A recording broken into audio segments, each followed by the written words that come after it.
Et la parole est à notre collègue Jean-Louis Lagourgue pour le groupe Les Indépendants. Vous avez la parole.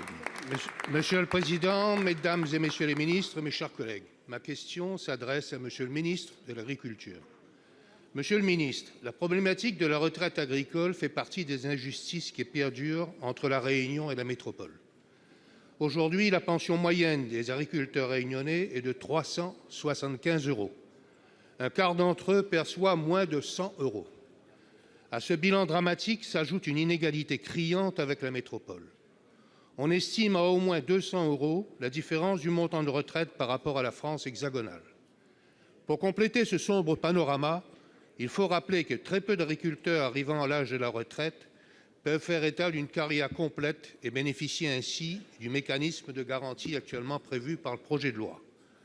En 2018, alors qu'une proposition de loi visant à revaloriser les retraites agricoles avait été adoptée par l'Assemblée nationale, son examen au Sénat avait été subitement bloqué par le gouvernement au motif que ce sujet serait pleinement intégré à la réforme des retraites.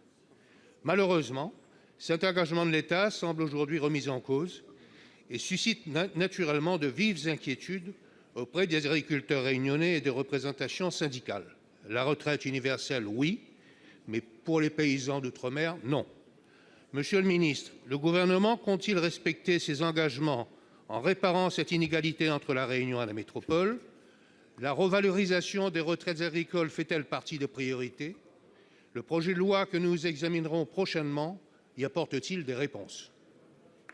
Pour vous répondre, la parole est au ministre de l'Agriculture et de l'Alimentation, monsieur Didier Guillaume. Merci, monsieur le président, mesdames et messieurs les sénateurs, monsieur le sénateur. Oui, vous avez raison de dire que la situation des retraités actuels dans notre pays est difficile, mais particulièrement chez vous dans les territoires d'outre-mer et particulièrement dans l'ensemble des territoires d'outre-mer à la Réunion.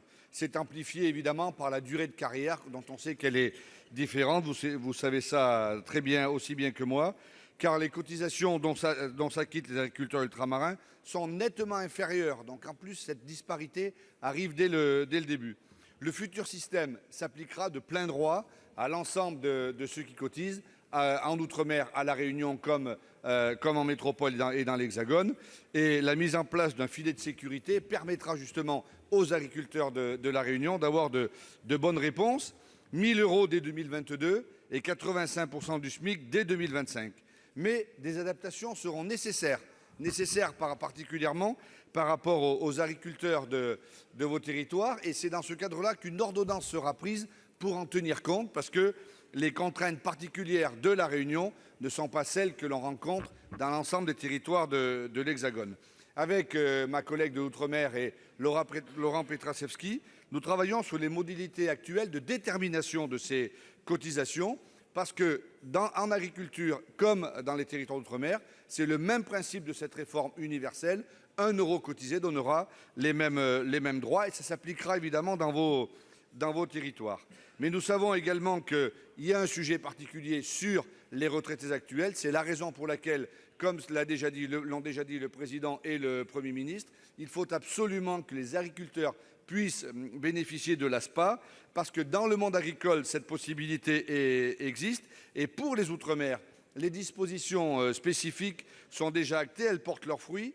Il n'y a pas de recours sur succession en Outre-mer sous le seuil de 100 000 €. C'est 39 000 € dans l'Hexagone. Et les taux de recours de l'ASPA est 3 fois plus important à La Réunion que dans l'Hexagone. C'est la raison pour laquelle je pense que c'est une réponse positive qui va dans votre sens, mais il va falloir encore travailler dans cette direction. Je vous remercie.